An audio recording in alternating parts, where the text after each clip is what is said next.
I'm Drew. Welcome back to the channel. Today I'm going to show you some cards and some memorabilia that I picked up. But first, I want to tell you a little bit about Northfield, Minnesota. On September 7th, 1876, the James Younger gang, that's Jesse James, Frank James, attempted a robbery at the First National Bank of Northfield.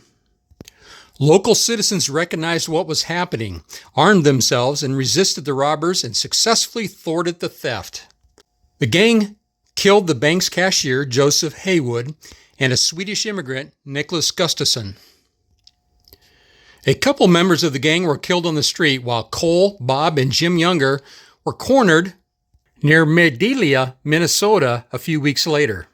Frank and Jesse James were wounded in the street gunfight and escaped to the Dakota Territory.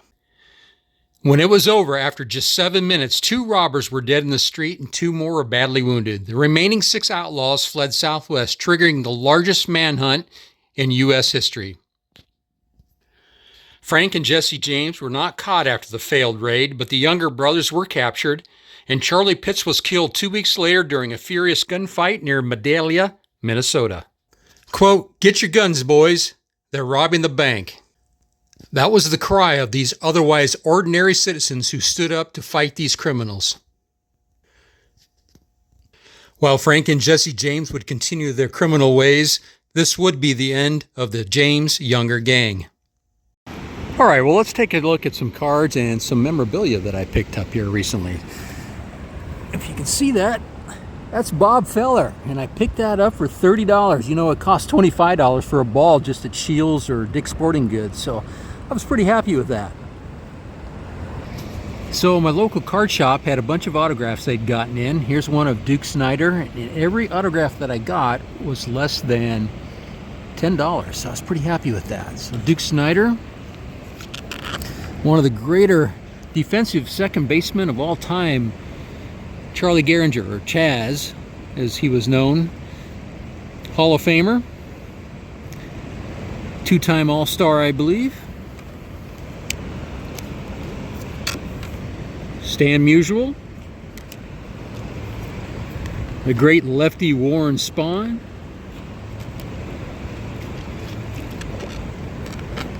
Louis Aparicio, and one of the greatest managers of all time, Walter Alston.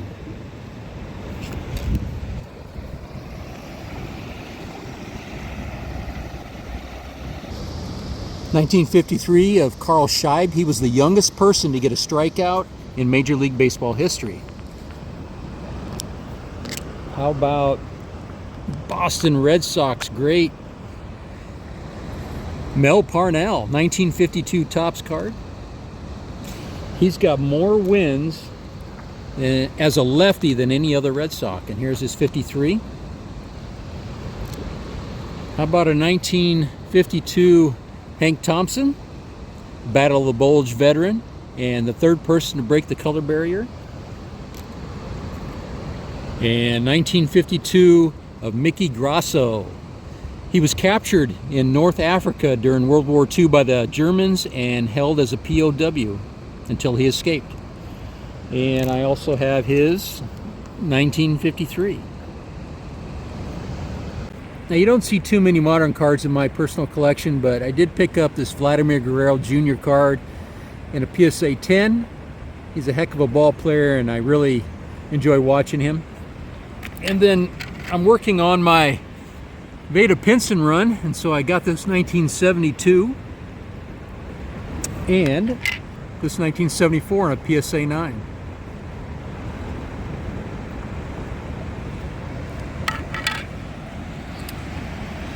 All right, everybody. That's all I have for you today. Keep growing your collection, card farmers, and thanks for tuning in.